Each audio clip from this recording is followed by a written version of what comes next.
What's cracking, Jack? It's Wednesday, November 19th, and you're in the jungle. 9 games in the association. We're going to break them all down right here, right now.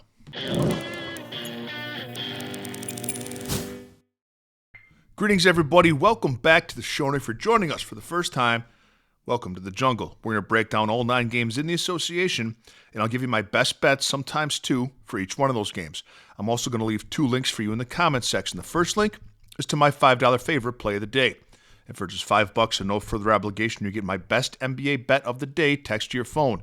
Yesterday's play was Dillon Brooks, over 17.5 points he missed, and he'll be dealt with accordingly. The second link is to become a Jungle member, and for as little as 55 cents a day as a member, you get my full betting card sent to your phone every single morning.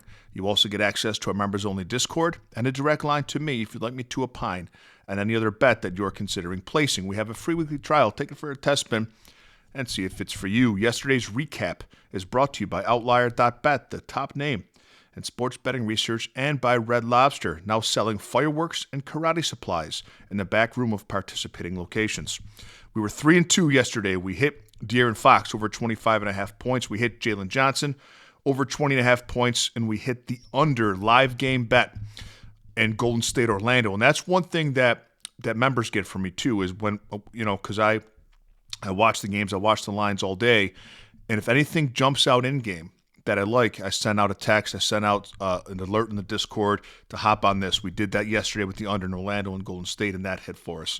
We missed on Dillon Brooks, over 17.5 points. We missed on Denny Avia, over 25.5 points. That blowout hurt us because they played each other in that game. It was a blowout, so a little bit tough, but that's part of the game. So in November, we're hitting 67% of our NBA bets. We're 42-31, and we're up 17.4 units. Our journey tonight begins in Indiana with the Hornets and the Pacers. Charlotte, minus 1.5 on the road, over under 236.5. Charlotte's 4-10, and the Pacers looking for just their first win of the season. The public doesn't seem to think they'll get it tonight according to where the money's going, but I do. The Pacers are starting to get a little bit healthier, and Benedict Mathurin coming back not only gives them a huge offensive and defensive spark, but he's the most competitive guy on the court. TJ McConnell's back for Indiana, and a lot of these pieces that helped them get to the NBA Finals last year are slowly coming back into place. Yes, they're 1-14, but looking at the starting lineup with Nembhard, Siakam, Benedict Mathurin, and the bench getting deeper again, I think they'll beat a Hornets team tonight that's just 1-6 on the road. Also look at Benedict Mathurin, over 20.5 points. In the 3 games he's played this season, he's scored 36, 25, and 25, and he's got a usage percentage of 29.9. If you're unfamiliar with usage, what that means is that's how often a possession ends with you taking a shot. So for comparison, Tyrese Maxey has a usage of 30.3. Mathurin's at 29.9. He's getting the volume. I like him. I like the Pacers tonight. Toronto at Philly. Philly plus 1.5. Over-under is 233.5. 2 good teams this year. Toronto is 9-5, but just 46% against the number. Philly's 8-5 and 69% against the number. Philly's 5-2 at home. Toronto's 6-3 on the road. But the Sixers are one of those teams that the books seem to get right when put as an underdog. Philly's 5-28 straight up as an underdog their last 33 games. I think the Raptors win a close game here. Kelly Oubre Jr. being out really hurts Philly, and this is a Raptors team that's playing good defense this season. Traditionally, over the last few years, Toronto's scored a lot and given up a ton. This year, however, not the case. They're 10th in scoring and 12th defensively. Also look at Tyrese Maxey, over 30.5 points. These are games that he tends to take over and do everything himself. Kelly Oubre Jr. has been out 1 game, but without him in the lineup, without Embiid, without VJ Edgecombe coming, and with VJ Edgecombe coming back down to earth last game against the Clippers, Maxey shot 27 times. He took 11 3-pointers and had 39 points. Game of the day right here, Houston and Cleveland. Cleveland plus 1.5. The over-under is 233.5. It's pretty interesting. The first 3 games we're discussing, all 3 home teams are a slight 1.5-point underdog. Houston's the highest scoring team in the league. Cleveland is 8th.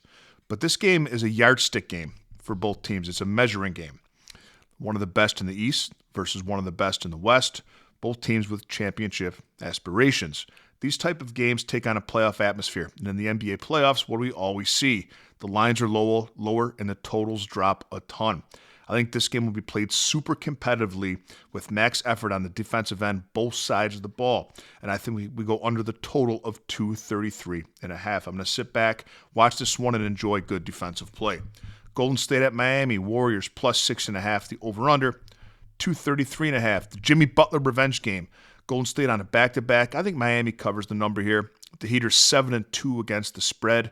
Their last 9 games against top 10 defenses, which Golden State is. Steph Curry's questionable, most likely won't play. We may see Bam Adebayo back in the lineup for the Heat, but even if we don't, Khalil Ware has been great filling in for the big man. Golden State is just 25% against the number in their last 10 games. Like I said, on a back-to-back, probably without Steph Curry, lay the points with the Heat. Pardon me. Sacramento at OKC.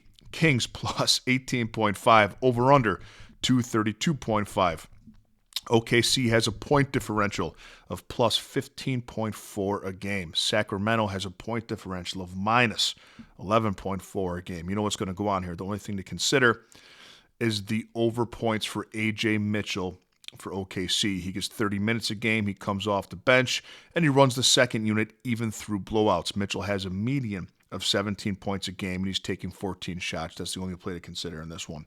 Denver at New Orleans. With this spread, it's Denver minus 14.5, over under 234.5. We're going straight to the player prop market, and we're taking Jeremiah Fears of the Pelicans over 14.5 points. He's over this number in 7 of his last 10 games, and he's done it against good defenses. There should be a blowout. He'll stay on the floor and get his minutes as a rookie. He wants to get that. Let him get that experience. He had 24 last game against OKC when I said he does that against good teams. And he played this Nuggets team once already and hit them for 21.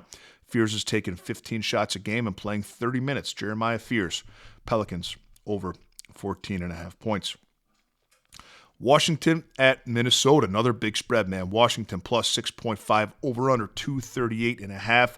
I think the only play in this one is Keyshawn George of the Wizards over 13.5 points. He's over this in 3 straight and in 67% of games this season.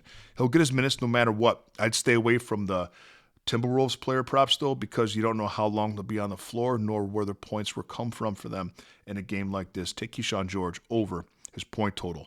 Knicks at the Mavericks, New York minus 5.5. I think the line's too low.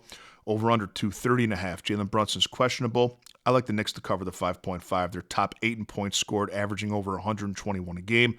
Dallas is bottom 4, averaging just 110. New York has a point differential of plus 6.1. Dallas has a point differential of minus 6.9. Since November 1st, Dallas has only beaten one team not named the Washington Wizards, and they're just 25% against the number. The Knicks have so many pieces that they can plug and play, and Dallas just doesn't. Their starting lineup stinks. Their bench stinks, and Cooper Flag continues to wear that ridiculous mustache. Lay the 5.5 with the Knicks. In the last game we're looking at, Chicago at Portland, late one in the West Coast.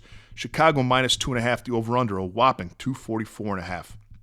Kobe White back in the lineup for the Bulls. Portland's on a back-to-back after getting blown out last night by Phoenix. After a hot start, Portland now has lost 4 of their last 5. Their only win against the Pelicans. They're 0-5 against the number and 1-4 against this number of 2.5. The Bulls are getting healthy, and a combination of Kobe White and Josh Giddey I think is too much for Portland. Lay the 2.5 with the Bulls and take a look at Josh Giddey over 19.5 points. He's over this number in 7 of his last 10 games with a median of 17 points, 35 minutes, and 17 shots. Have a great day, Jungle Nation, and I'll see you tomorrow with a little more money in your pocket.